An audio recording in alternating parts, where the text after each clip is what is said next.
All right, so secrets.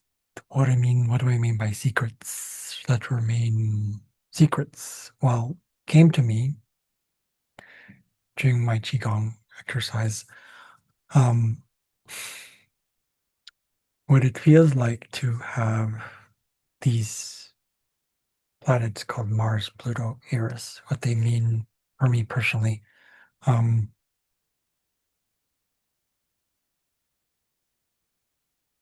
Oftentimes we don't see what we see at face value,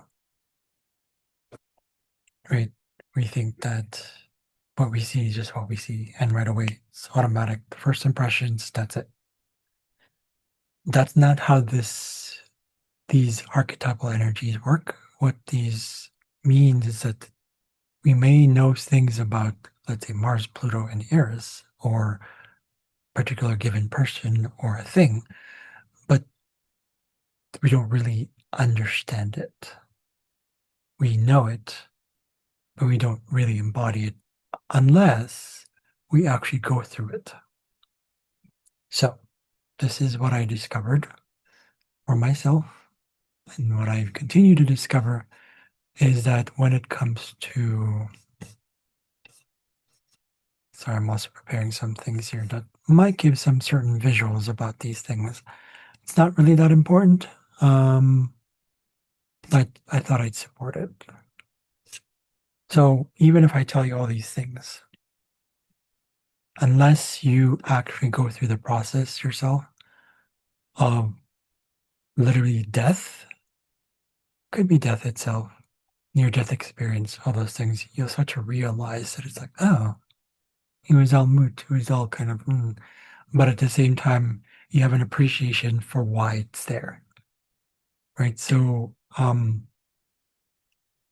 I don't know, I must have had some of this in past lives because when I feel Pluto energy, at least Pluto, it's it's very intense. It's still intense, but at the same time, because I'm so used to it, it's almost like you could say I'm numb to it. Um, so I can understand what it's like, um, and really be. It's taught me to be present because of surrender. So let me put it through astrological terms, at least to start off with.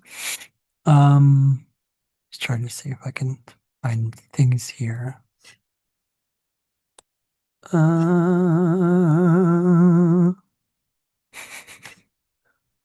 where are we here? Maybe if I do this.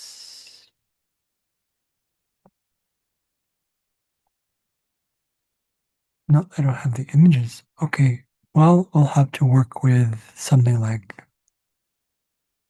I don't know where I put it here. So right now, as I'm talking, some people might be like, oh, it's kind of boring. He's doing his thing. He's not prepared. That's part of the process as well.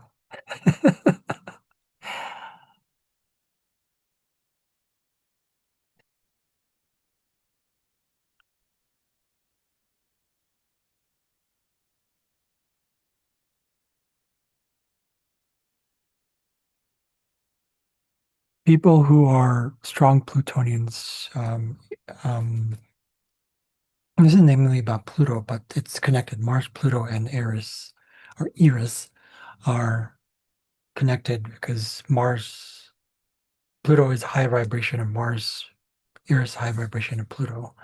At least this is what I learned. But I see the connection because it totally makes sense, at least in my experience.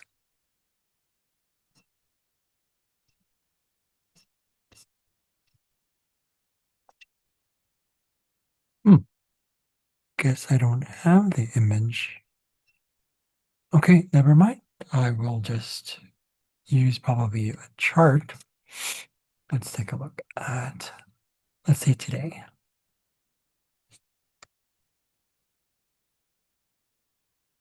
I'm going to objects, take off this thing, do this thing. see if I can edit it first. 27th. All right. Let's see if we can do it this way. And we're gonna go with, where are you? Okay, here we go.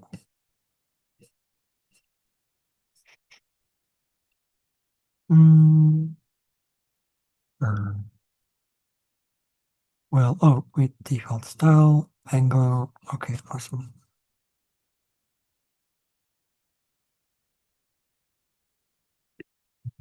So let's try this one. If you've held on this long, good for you. If you haven't, good for you.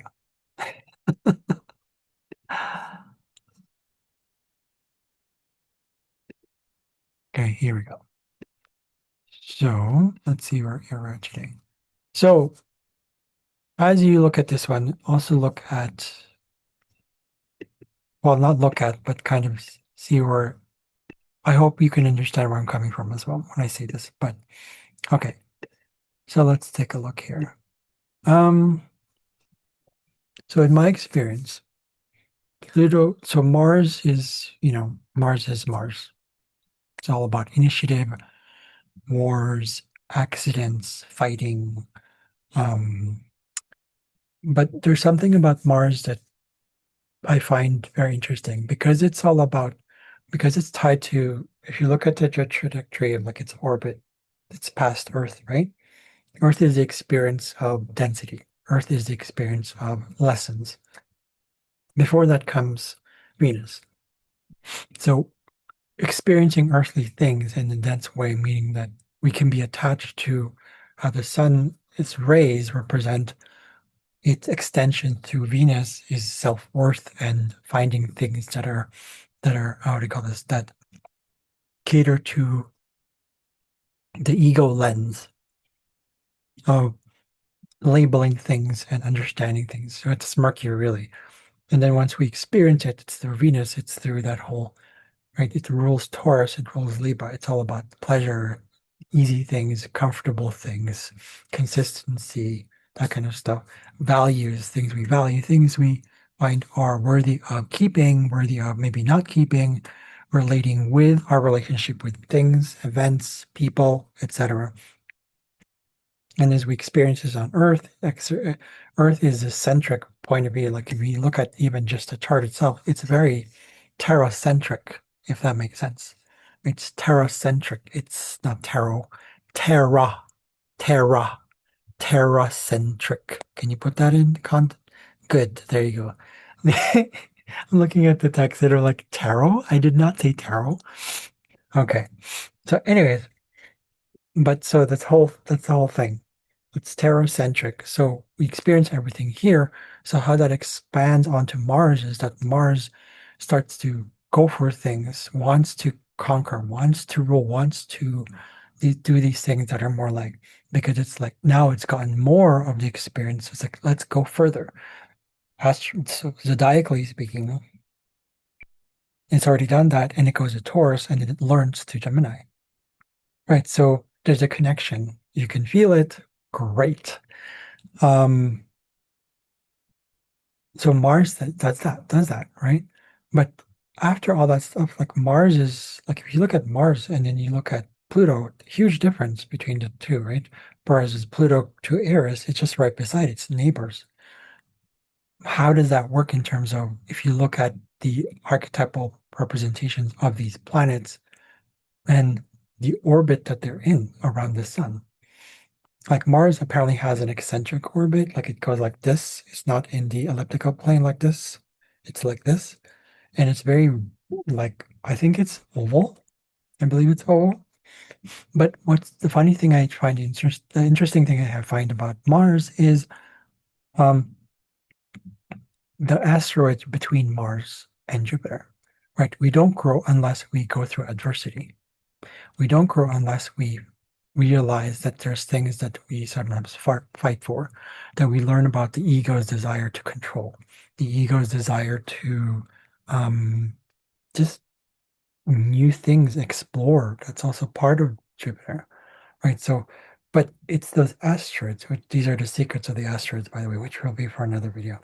Asteroids are the little things we go through. They represent the things that we take for granted, that we go like, okay, there's little things, but when we look at it and extend way beyond that and surrender to any sort of powerlessness, which is through Pluto, as Judy calls it, um, it's the use, misuse, and abuse of power.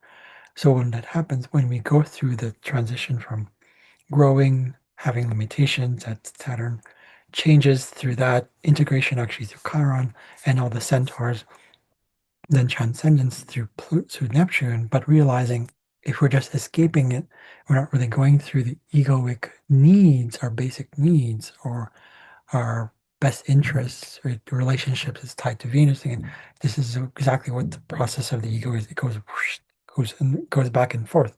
It's not just going here and in there. It goes back and forth. That's the representational energies of all these planets. But focusing on Mars, it's that whole like I want to conquer because I want to see what else is out there. But when it's suppressed, it's almost like this, it reverts back to its like worthy sort of worth related things, self-worth, questioning of one's self-worth, values, how you see yourself, because you see yourself in others. And so, we can't deny that stuff. There's a reason why Mars is traditional ruler of Scorpio. And, if you look at Scorpio, apparently there's three stages to Scorpio, which is found through its what they call the the deacons, but it's also found in the Dwad. It's just in astrologically speaking, that's what it is, right? So it's transitions from the Scorpion to the Eagle to the Phoenix, right? But most people don't go through the Phoenix, not even the Eagle. They remain in the Scorpio energy, which is pretty much like conquer. It's very Mars, it's very Martian. It's very like, I gotta conquer, I gotta be reactive, I will be unconscious, right? And so it's unconscious once you pass through Neptune, your inner Neptune, and you escape that stuff, it becomes subconscious because we go we're just going to sweep it under the rug and we're not aware of it. We're not taking time to actually do those things. Guilty as charged as well for those things, right? So, um, but once we go past that, Pluto is telling us out there going, you sure you don't want to go into the darkness with me? You sure you don't want to process this? You sure you don't want to surrender to what you feel and you call powerless? Because Pluto is also tied to the other I forgot what it's called. He's tied to, if you look at the mythology, he's tied to the other god back in Rome that was tied to riches. But it isn't the riches that we think it is.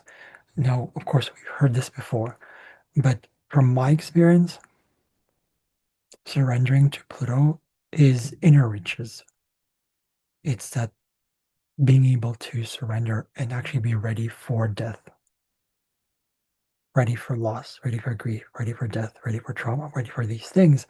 I wouldn't say necessarily I'm ready, but because it keeps happening, you can say that many Plutonians develop a thick skin, talking like nuclear warhead, like catastrophic bunker times million thick skin, because there's a tendency to go through all that stuff.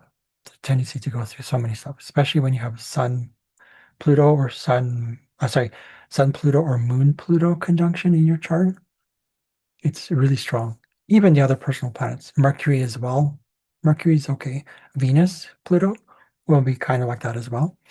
But it's definitely through more of the ego and also probably possibly like the moon, because the moon is a reflection of the sun. Again, astrologically speaking, representationally speaking, right? So this whole thing between Mars and Pluto is the transition from understanding what power is like, but it has to go through all these temptations. It has to go through, through all this trauma, through all this heartbreak, through all this loss, through all this tragedy, through all this death, right? The story behind Pluto is that he was definitely kicked out of Olympus, meaning he was tricked into it. So there's the whole manipulation thing, right? So then when the eagle is a representation of, which is kind of more tied to Pluto, the eagle learns to dive deep when it needs to. It watches, it's more observant, it's more patient. But it's gotten past that scorpion phase. It's gone past it, and it's gone past it to the point where it's just like, okay, you don't need to defend things anymore. You don't need to be hiding in the corners. You don't need to be underneath all that stuff. And then comes Eris, which is she's the goddess of discord. She's actually the in Greek mythology, she was the sister to Ares. Right, that's why Ares, the sign, zodiac sign, is tied to Mars. Mars fits in with Aries. Makes sense, which is weird. Some the naming wise, but anyways, um, so there are many things that also these three planets are tied to: the ostracized, the underdog. Okay, Aries and all the fire signs, they fight for the underdogs as well. Um, the ostracized, discussing things like shit. Okay, you talk about shit, people laugh at it, but that's funny because it's a form of mechanism. It's a survival mechanism, right? So we actually go from being alive, which is what Aries is, which Mars, to surviving, which is Pluto, and then to actually like live, like living, right? From the English perspective, from the language, English language, right? So it's live, being living. Iris knows how to live, but at the same time, she knows how to like laugh at things and be like, this is so absurd. Why are you in control of so many things? You cannot control death. You cannot control endings. You cannot call transformation. You cannot control, did I say call? You cannot control transformations. You cannot control transmutation. You cannot control natural laws that will always be there. Even if they're not there, they switch on to something else. Whether it's in this universe or in this multiverse or in any of the omniverses. Okay, so Mirrors represents that, right? But this whole thing about the whole three, this look at this trilogy of life is this representational trilogy of power is that you are not power, but at the same time you are. So it's not something we possess, it's something we are. Okay, so if we were to look at just like where things are right now, for example, right here we see this chart. Pluto is in 4 degrees, 30 minutes of Aquarius. Uranus rules Aquarius, and so does Saturn. So there's a shift going on, right? There's a disillusion through new things coming, but disillusion comes from Neptune here, right? You can see right away there is a 2 sextiles happening here. So this means that if we were to, between Uranus, by the way, Saturn, Neptune, and also Pluto, to me, that right away signifies that change is going to happen if we are open to it, if we make the opportunity for ourselves to actually look into, ah, how can we rebuild? But if we're not ready to rebuild, it ain't going to happen. You're going to be stuck. Nothing new is going to be, it's just going to remain. It's a rut. Pluto represents that whole thing. It's a rut. That's why stagnant water or things that remain the same for a very long time will rot, decay, and transformation will eventually still take place. Actually, I had this long conversation with AI, and they were asking about how I was asking, like, what's behind this? What's behind? I was kind of testing it. I was like, what's behind this? What's behind, you know? And it was all about diversity. So basically, diversity is part of that fragmentational process that is specifically our universe. That fragmentational process of our universe is rot and decay are the ultimate um, harbingers, if you want to say, or bringers of transformation. If we're not open to transformation, if we're not allowing it, if we're resisting transformation, if we were resisting change, if we are resisting powerlessness, if we're not surrendering to it, it's going to come anyways. It's like death itself. Death comes to everyone. But are we actually living it? That's what eris represents. Eris represents, are we laughing at it? Are we laughing with life? Are we just going, huh, what did I think about? What the fuck? Like, oh my God. That's why I would say here, eris is tied to dark humor because it's like, that's part of the survival process, but it's more like it's part of the way to deal with things. It's a healthy way to, you know, deal with things. Like, I mean, I one of my favorite shows is actually one of my favorite shows. I watch it every now and then, like again and again. It's called Santa Clarita Diet, and I was like deathly scared of like cannibalism and cannibals and all that stuff. I still kind of am, and they have their own thing, but at the same time, why they do that is their thing because I don't know. To me, I don't get it. I wouldn't hurt someone who I love. I wouldn't do that to people. Now, if it is survival, um, I don't know. There are repercussions to all that stuff, right? So it's something that we yet have yet to understand, and this is where the whole thing comes almost full circle, where the secrets remain secrets, is we don't really fully understand that. We'll most likely understand it when we are more open to the Eresian mindset of accepting things that when you're powerless, it's fine. It just seems discordant and chaotic because we're not open to it. When something remains as it is and all of a sudden you change it, of course it's a shock. It's a traumatic experience. But when we get used to the trauma, when we get used to the transformation, like when a caterpillar changes into butterfly, we tend to often disregard the chrysalis stage. This is Pluto, right? We're in a transformational stage for a very long time right now as humans, and it will still be so until Pluto goes into back into Aries, which will not be for another, I don't know. I'm not going to count. But the point is, it won't be for several, I think for another 100 years or so. I don't know. I'm not looking at the ephemeris right now. I'm not looking at when that happens. If you have any questions about that, comment down below. Um, and that's the whole thing as well. So yeah, it's inner power. Because for people like myself who are like underdogs, ostracized, unappreciated, black sheep of the black sheep of, well, for me particularly, I know that I'm the black sheep of the black sheep of the black sheep of the black sheep. And I'm not saying just to victimize myself. I'm not saying that I'm special and all that stuff. I am, but I'm not like, like taking myself out of it. I'm not trying to be exclusive. I'm just saying that's my experience. I don't really fit into even underdog slash black sheep circles.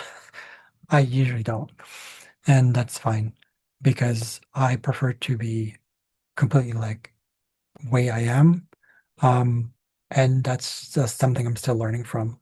And I embrace parts of my ego. There's some that I don't embrace, but I'm always learning to embrace it as if it's like, it's almost like if you're swimming, why, if you resist wearing goggles, you'll have the consequence of like, I got chlorine in my eye, or I got salt, or I got pink eye, or whatever it is, whatever, whatever, random stuff. Pink eye is sexual, but right? Do you see what I mean? So that's where choice comes in, right?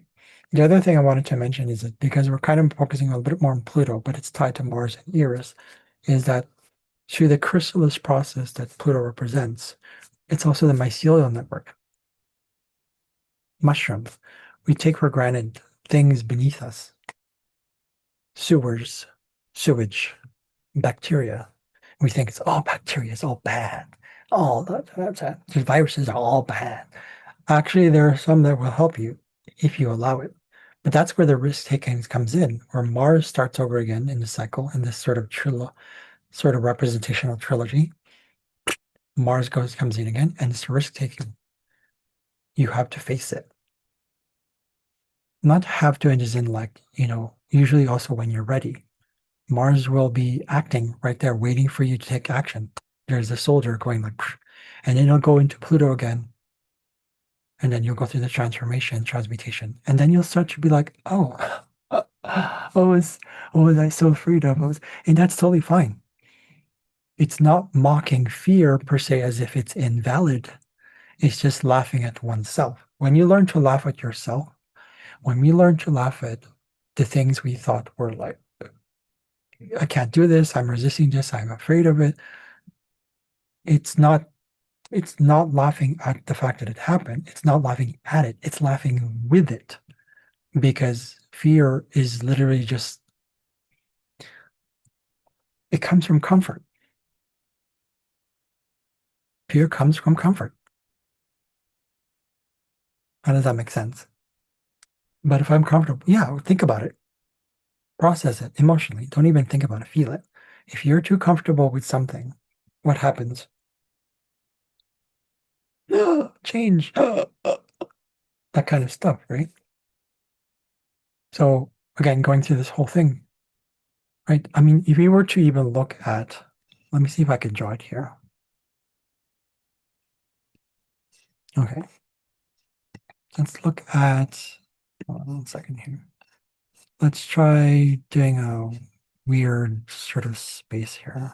If I can, I don't know if you can see this. Okay, what color do we want? Do we want this color? Do we want, yeah, let's go with black. Okay, whatever. So let's say we have this circle right here. Let's say this is, okay, so this is, let's say Aries right here. Right, and we go into Libra right here. Let's just go with this sign Libra right here, like this. And this is Aries right here. That's 180 degrees, right? And then we look into, I'll show you why I'm doing this one. 1 second here.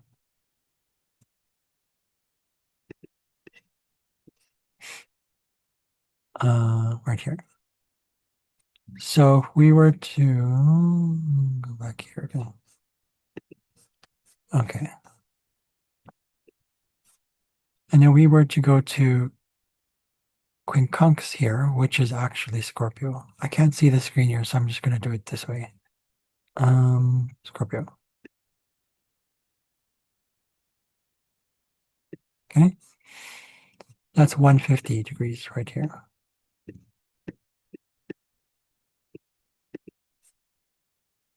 And then we want to do another 150 here, which is Virgo. Okay. Let's try Pisces right here as well. And let's try Taurus right here. If you looked at the 3 signs that coincide with the whole process, I'll do it this way because it would kind of make sense for me at least. So Mars rules Aries, right? Its integration that it needs to take in comes from Libra, being able to, relate with others, finding a shadow within yourself and seeing like, if I do this, if I act on this, if I conquer this, if I conquer myself. See, there's a shadow there. Do I conquer others or do I conquer myself? That's the Mars in Aries. That's in Mars in all of us, right? It's represented by that. Libra goes like, wait a second, you have to bide your time, which is funny because Eris rules Libra. So Eris in the Libra goes, I don't know what you mean. You're funny. You're funny. Okay, if you want chaos, here it is. But it'll be your undoing. That's very Eris, because there's a part of Aries that wants to go build again because it's very curious, because it's had that experience from all that stuff. But when Aries, the archetypal energy of Aries, hasn't dealt with the shit it has through the Neptune ruled Pisces, it goes back into its Mars state and then starts to conquer others. But then it has to adapt to learning about the little things its health gets affected. It's in Virgo. It goes like looking at the little things. Virgo rules little things. So that ties in with the asteroids, ties in with the centaurs, right? Probably also dwarf planets. So it's the little things that we have to look at. If we don't look at that, we avoid that. Aries doesn't like details. But when we adapt to the little things and learn from that from a more holistic point of view, that's very Virgo. And then we go through it from a shadow perspective as well through Pluto ruled uh, Scorpio, we start to see, oh, they integrate all these other things too. We adapt, right? In fact, this right here, uh, this one right here, this is actually right here. Technically, if we were to fully do a 150, 150, right here, sorry, another 150 degrees, we were to do this whole thing again. This is a yod. Okay, I'm not going to lift the pen there. So yod is, I believe, the Hebrew word for destiny or something like that. I forgot what it is, or something like that. It means something. I forgot. But it represents something that's inevitable. And this is where we adapt. Aries doesn't like adapting. Sometimes Virgo doesn't as well.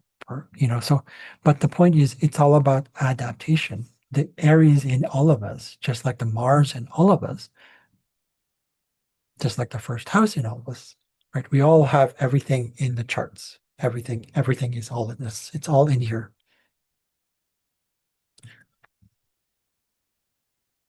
Then we start to realize, oh, the yoga teaches us to adapt. I learned that myself. Like, oh, shit. I just have to be flexible. I have to adapt.